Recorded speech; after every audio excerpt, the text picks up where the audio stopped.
All right, now it's time to shift gears and talk about the long-term strategies that are going to really move the needle around dealing with big feelings, yours and your dog's. First, let's define what big feelings actually are. Let's start with our dog. So typically we see big feelings are actually, they're the feelings that trigger behaviors in our dogs that we find socially unacceptable or problematic in a given context. Let's dig into this a little bit. Okay, first of all, we don't actually know what our dog is feeling. All we can do is observe what our dog is doing. We then draw conclusions. Most of the time, what we do is we observe that our dogs are doing behaviors.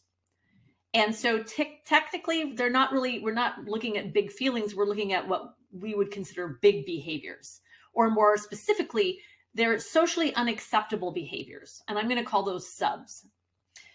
So what are subs? What are these socially unacceptable behaviors? Let's take a look at a short list of them. Barking, lunging, sniffing, going too slow, going too fast, not sniffing, going off course, chasing another dog, biting, pulling. These are just a few examples. Now, here's something that's really important to pay attention to.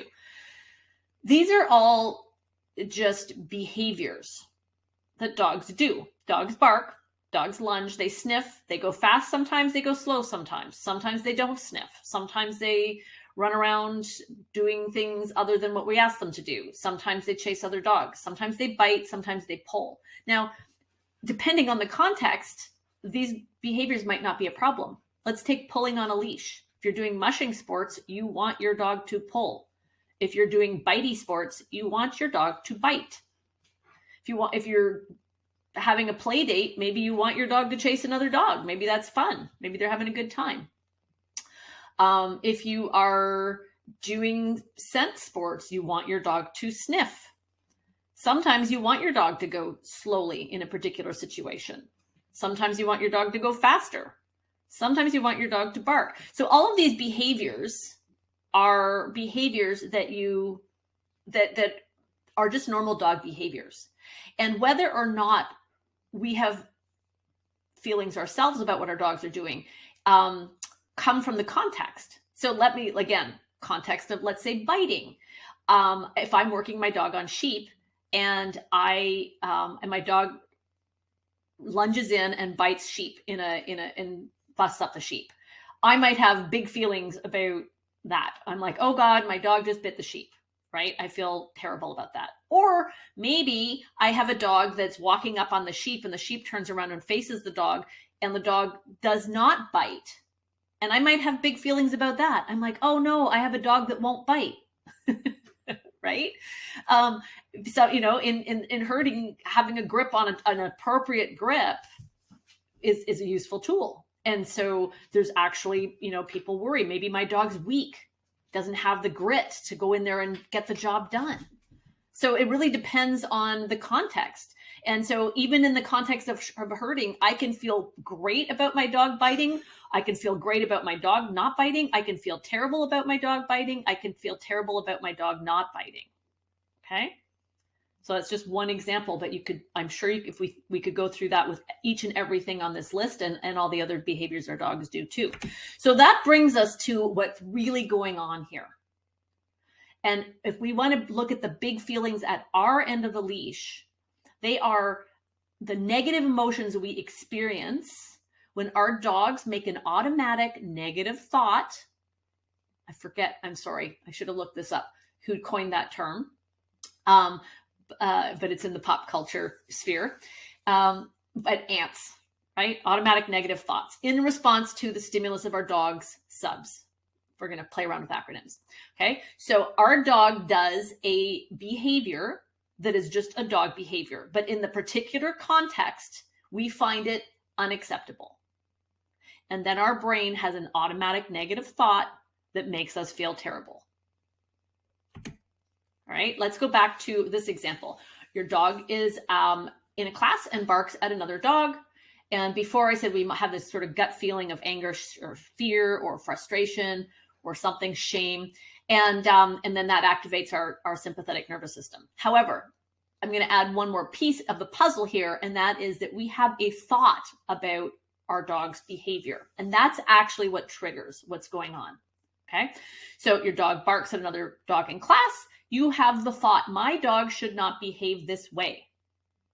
And that thought is what triggers the emotional reaction that stimulates your nervous system. So here's a little diagram for you. You can see that your dog has a behavior. We have a thought about the behavior. That thought, our brain then just evaluates, is this a threat to our survival? And it can feel that way for lots of reasons. And we'll talk a little bit more about that in a second. But our brain, the dog does a behavior. That is the stimulus. Our brain responds to the stimulus. We evaluate and analyze the stimulus. This happens like in a flash instant. This is where we can have the most impact, is working on our thoughts. But I'm getting a bit ahead of myself. We have a thought. We have an automatic negative thought, an ant. Then our brain says, oh my God, this is a threat. We're in danger. Dumps a bunch of neurochemicals that creates a feeling in our body. And then we have a reaction. That's what's actually going on. So we think that what's happening is we're having a big feeling about our dog's behavior, but we're not. What we're having is a feeling in our body. The feeling is a vibration in our body that's caused by the neurochemicals that our brain just dumped in response to the thought we had about what our dog is doing. It's not because of what the dog is doing, but because of what the thought. That's why, like I said, I can watch my dog walk up to a sheep and grip or not grip. And depending on what I make that mean, I will have a different emotional reaction. If I make it mean, if my dog doesn't grip and I make it mean that my dog is weak, then my brain goes down this whole rabbit hole of, we'll never get to a competition level. We're never going to be successful. I'm never going to be able to run my farm with my dog, blah, blah, blah, blah, blah. My brain goes down this rabbit hole, dumps a bunch of neurochemicals in my body that feel terrible. And then I have big feelings about it.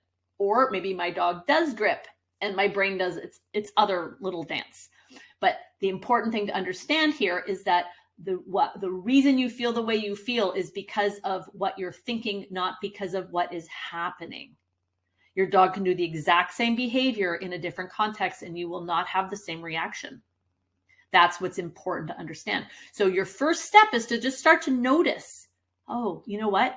My dog can lunge and bark at other dogs when I'm walking down the street and it doesn't bother me. But when it happens in class, I feel like it's the end of the world. Okay. That means your brain is coming up with thoughts, coming up with ants, and your emotional reaction is coming from those, not from your dog. Now, before we go into any further, I want to just introduce this idea that I mentioned earlier about clean versus dirty pain. So clean pain, and again, I don't love these terms, but that's what's in the literature, so I'm going to use them. Clean pain is the unavoidable feeling that results from a difficult experience. Okay, that's what we talked about. That's our step number one. Clean pain is the sadness, the grief, the disappointment that we experience from acknowledging that our dog offers challenges that we didn't anticipate or want. Maybe that we're never going to, we currently believe in our state that we're at, whether or not it is true, that we're never going to be able to achieve our thoughts, our dreams. So you have this dog, it has a whole bunch of challenges, and your dream of achievement has been shattered. That's going to feel painful. You're going to have grief. You're going to have disappointment. You're going to feel sadness. That's natural. We allow that. That's clean pain.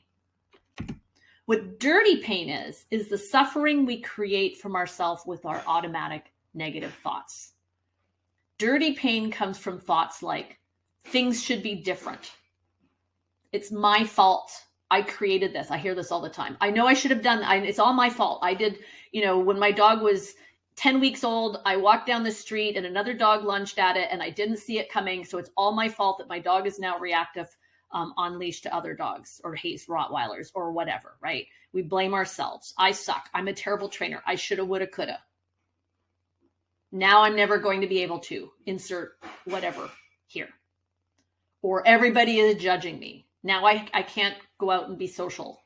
Whatever we make our dog's behavior mean that causes us pain and suffering, that's dirty pain. And that's where we do the work. So clean pain, we allow. I'm sad. I'm grieving. This is hard. This is not what I planned. This isn't what I signed up for. Right? That's what we want to allow. Dirty pain is, this shouldn't be this way. Now all my dreams are dashed. This is the only dog that I've had this possible chance to have all these achievements with, and now that's all out the window, and my life is over. Our brains get very dramatic, right? I'm too old. I'm never going to have another dog. This is the end. All my hopes are dashed. That's the dirty pain. And this is where most of us get stuck and spin and despair. And this is where I want to help you, because this pain is not necessary. This suffering is not necessary. Maybe it's true that your dog is not going to be able to perform in the sport that you want. Maybe it's true that your dog isn't going to be able to be that off-leash hiking companion that you want. Maybe it's true that your dog is dangerous in a social situation. And maybe training will help and maybe training won't help. Maybe medication will help, maybe medication won't help. Okay? All of that happens at the dog end of the leash. What happens at your end of the leash is up to you. You get to choose. What do you want to make this mean? How do you want to embrace this? What path do you want to take forward? Do you want to stay spinning, stuck, suffering, feeling terrible? Or do you want to start shifting that and taking back your power and feeling better about what's going on? Which brings us to step number 3. We want to separate our big feelings from our dog's big feelings. So again, the way we do that is to acknowledge that there are things we can't control and that we're going to feel sad about or angry about or disappointed about. So what I want you to do right now, I'm going to give you just a quick moment. If you're listening to this on the replay, I encourage you to just hit pause. If you're doing this live, just put down whatever pops up to your in your mind right now. Make a quick note and then come back and do this. Take your time. Maybe re-listen to the recording and work through this.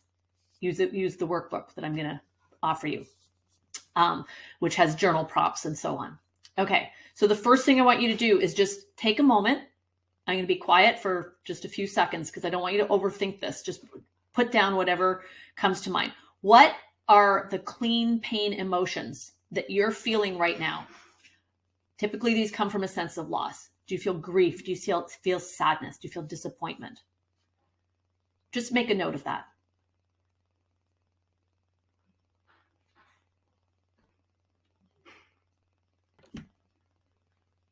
Again, we want to allow those feelings. We don't want to judge them. We don't want to deny them.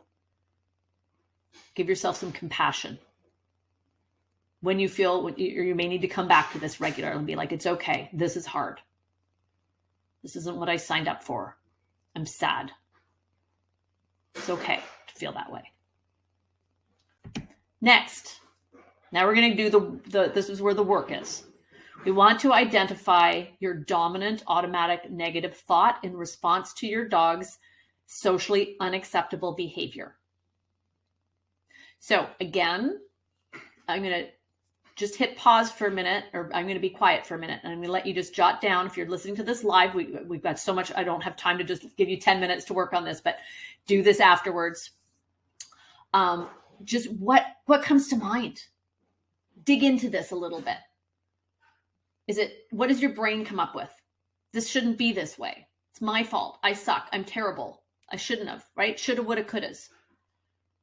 What are you never going to be able to do now?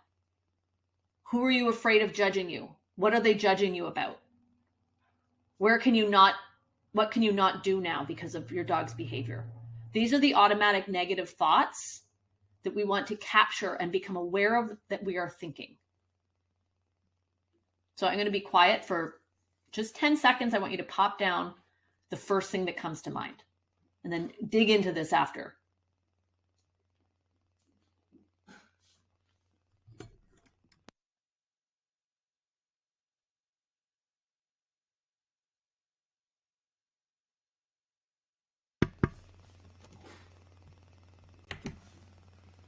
Okay, now, for each thought that you just identified, notice. So I'm talking about your automatic negative thought. What feeling do you experience when you think this thought? So think it right now.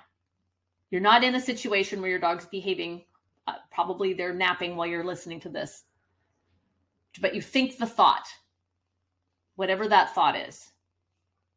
You know, maybe it's I'm never gonna, I can't attend the classes. I know for me, I'm really enjoying being back to classes after 2 years of training virtually, which I love virtual stuff. I do lots and lots of it, most of it, but I'm having fun going back to an in-person class right now. And if my dog wasn't capable of, actually that's true. I have a dog who's not capable of functioning right now in the class that I just signed up for. And I'm a little sad. I'm a little sad about that. I could make that mean that now I'm never going to be able to go back to social interaction around dog sports.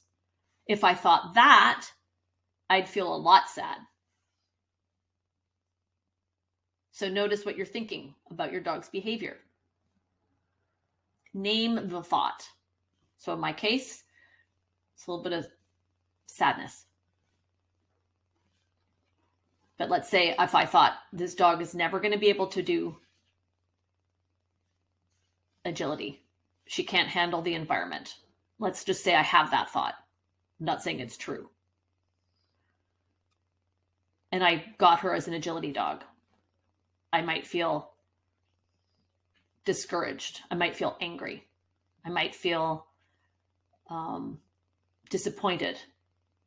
I might feel despair, depending on what is going on there. So this is what I want you to do. Pay attention. What are you making that? What is your thought? What is your automatic negative thought? What is your ant? And what do you feel when you think that? And you may have multiple ants. Write them down. You might have a whole colony of them. Right? Our brains are really good at that. Okay? These feelings are dirty pain. This is unnecessary suffering. The clean pain is that I feel sad that this isn't working as I hoped. The dirty pain is now my dreams are dashed. Now I'm never going to be able to. It's all my fault. All of that. We compound the pain. We make it worse. We judge ourselves. We beat ourselves up. All of that, we can let go of. We can stop doing. And we should. Not to shit on you, but that's one place that I invite you to stop doing that. We don't want to suppress the clean pain, but we don't want to be doing all of this. Now, let's talk about shame very briefly. This is really an important point that I came across recently. This is a fairly new understanding that I have of our emotional reaction to what's going on with our dogs. And I think it's really important to understand, because the better we understand what's going on, the more we can sort of as I said earlier, be the investigative journalist, be the scientist studying what we're doing or what our brains are doing, how we're reacting, and the less we judge ourselves. So we want to be the scientist, not the judge, the investigative reporter, not the judge. So let's talk about shame. So they are now, again, this is theory, they are now believing that shame is a biological response that we have, it's programmed into us to stop us from doing things that would create separation from our in crowd, our support. Okay. Once upon a time when we lived in caves, we depended on the people around us to survive. And so they theorize, they postulate that the emotion of shame evolved as a way of keeping us from doing things that would get us thrown out of the cave, because that means death. So shame is actually an incredibly powerful emotion. And we feel shame anytime something happens that could potentially cause a separation from our support group. So let's say you're doing your dog sports, right? You love your sport. You've got this nice social group, or you want to be part of that social group, and you have a dog who struggles in that environment. You may feel shame. Why? Because your lizard brain is telling you now you have lost your support group. You are alone in the wilderness. You're going to be eaten by a saber-toothed tiger. As I said, our brains are very dramatic. And that might seem rather dramatic and extreme when you actually look at it that way, which is why I invite you to become the investigative reporter of what your brain is doing. When we just feel it in our body, we just have this big feeling and we don't know why, and it feels terrible and we get very upset. And then we want to avoid that feeling. And there's lots of different ways we avoid dealing with shame.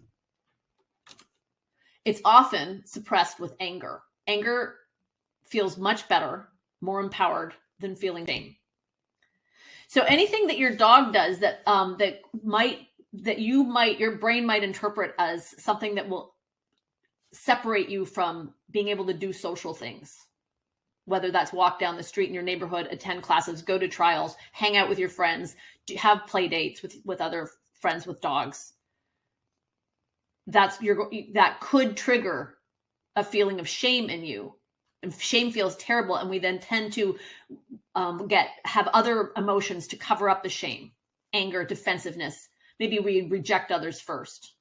I'm not going to do that. I don't want to do that. That's stupid. Or we avoid situations. We remove ourselves before somebody could actually tell us to leave. We may have displaced aggression, sometimes towards our dogs. So if any of this is going on for you, understand that this is normal. It's a natural response to feeling shame. And the shame comes from thinking the thought that you are going to be separated, you're going to be rejected. Even if consciously when you look at it, you go, oh, that's actually not true. It's just an automatic response.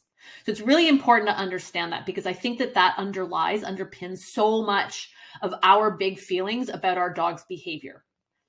And when we can really look at it and go, you know what? It's okay. I'm still a worthy human being. I'm still I'm still a good person. I still have friends. I still have a support group. I am still safe. Even if my dog behaves in these ways, it's okay. The dog is just behaving. It's just behavior. So that brings us to step 4. We want to uncouple what's going on with our dogs from what we need. So we, again, as I mentioned earlier on at the start, we get dogs for reasons.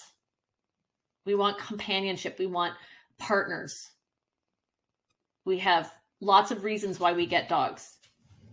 And we want to understand and really bring that consciously to the front. What are our needs? What does this dog, we hope, going to provide for us? Maybe social connection, maybe a feeling of inclusion, maybe fulfilling a dream. I have a dream of competing at the US Nationals in herding. And then I go out and I train with my dog and she grips or she doesn't grip, depending on the situation. And I think I'm never going to reach that dream. And that can impact my relationship with my dog if I allow it. Maybe you want to feel more worthy. It's a big one. I want to prove to the world that I am worthy. Maybe you want to get exercise. I love going and hiking with my dogs. It's one of my favorite things to do. Maybe I want to prove to the world and to myself that I'm capable. So or maybe you have completely other reasons. We have all these ideas in our minds of what we want to do with our dogs, and those are needs that we have. And we want our dog to help us meet those needs. And I'm telling you right now that that's actually an unfair expectation of your dog, which is why it's important for us to understand when we have those needs so that we can find other ways to meet them. If you want your dog to help you be social and your dog can't be social, how can you meet those social connections without your dog? How can you fulfill your dream without this particular dog? How can you at least take steps towards it? How can you feel more worthy and capable without your dog having to perform in a certain way? And a little spoiler alert, you just have thoughts. Anything that is about a feeling, you can just change by thinking something different. If I want to feel more worthy, I just tell myself, I am worthy. I am capable. If you want your dog as your exercise companion and they can't do it, Maybe you go and join a hiking group with other people and you do other things with your dog. Okay. So these are all things. And a lot of times we're not even aware of the fact that we were expecting our dog to meet needs. So we want to identify those needs so that we can then meet those needs independently of our dogs. And then that just takes all the pressure off our relationship with our dog. This is really important because maybe your dog's going to be able to accomplish those things along with you, but otherwise, if you're expecting your dog to provide those, to meet those needs for you, and they can't, then we feel, that really again triggers our nervous system into feeling like we're in danger. Understand what you need, find a way to meet it independent of your dog, and then allow your relationship with your dog to be what it is. Finally, we want to rewrite the story of our relationship with our dog. So very simply, look at your list of ants. For each one, ask yourself, is this true? Right? Let's say my dog is never going to be able to, your dog doesn't, I'm going to stick with herding examples. My dog can't, it just doesn't have the talent to make it to nationals. That could be a fact. Is this really true? Well, I don't actually know because we haven't finished our training. Now, who would I be without this thought? So let's say I didn't have the thought, my dog doesn't have enough talent, or my dog isn't capable of handling this situation. What would I do? I'd be out there training and trying my best. I'd be out there leaving no stone unturned to figure out how I could make this happen. As soon as we have these automatic negative thoughts that tell us we can't, then we look for evidence in the world to prove ourselves true. So we want to get rid of those ants. We want to come up with other thoughts. So ask yourself, is this true? You may say yes. Is this really true? Maybe not. Maybe you don't know. Maybe you don't have an answer to that yet. Who would you be without this thought? What would you do if you didn't think that? These are very powerful questions to ask yourself. They can really move the needle. Next, ask yourself, how do I want to feel about my dog and our life together? So when you have met your needs independent of your dog, and you have released your ants, swept them away, then you have a clean space where you can ask yourself, how do I want to feel about my dog and our life together? Recall, thoughts create feelings, not dog behaviors. You can choose what you think, which means you get to choose how you feel. You get to choose how you feel about your dog, about yourself, about your relationship, about your possibilities for the future. You get to choose all of that by choosing what you think. These thoughts, when we're not aware of what our brain is doing, then that lizard brain, you know what our lizard brain is programmed to do? Our lizard brain is programmed to seek pleasure, avoid pain, and be as efficient as possible. In other words, our lizard brain wants us to sit on the couch, eat nachos, and watch Netflix. That is what we are biologically predisposed to do. So whenever we want to do something different, we're going to get a lot of pushback. And our brain is going to look for any excuse that it can find to convince us to get back on the couch, turn the Netflix back on, and fire up another plate of nachos or whatever your favorite snack is or whatever brings you pleasure, right? So that is what we're designed. That is, then, once upon a time that kept us alive in the wilderness. But we don't live in that kind of world anymore.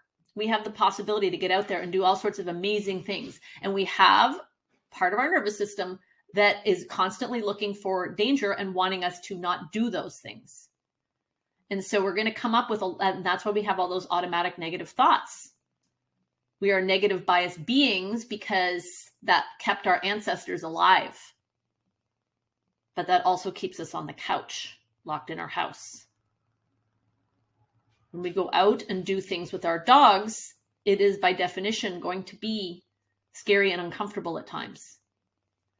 You get to choose how you feel and what you think. The first step is to become aware of what your brain is doing, and then to start coming up with conscious, intentional thoughts to replace those ants, because your ants are not helping you. They don't serve you ever to think an automatic negative thought.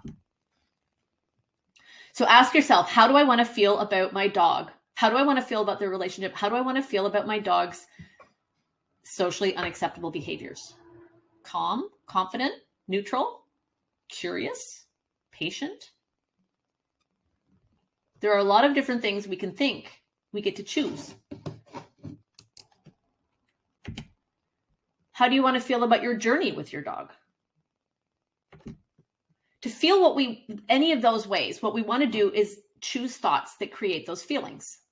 For instance, let's say your dog has big subs about going to your favorite class. You can think, I've got the skills to work through this. Or maybe you think, my dog really needs me. This too shall pass. I know where to go to ask for help. It's just behavior. This is one of my favorites. I do this all the time. It's just behavior, and all behavior is modifiable. The possible things that you can think are endless. You can let your lizard brain barf up a lot of ants just to put that image in your brain. Or you can intentionally choose thoughts that create feelings of calm, confidence, neutrality, curiosity, empowerment, worthiness. You get to choose.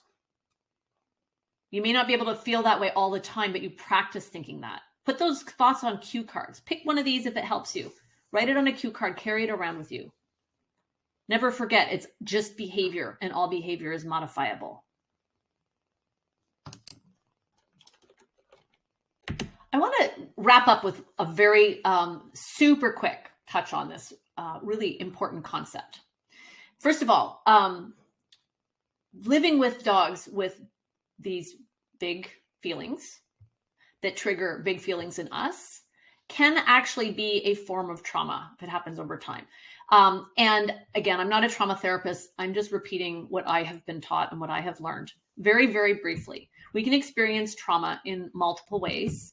And I don't necessarily mean clinical trauma, but this can have a traumatic impact on our nervous systems when things happen too fast, too much too fast. So when we have like a single incident, maybe a dog attack, something like that, a fight, something that really startling.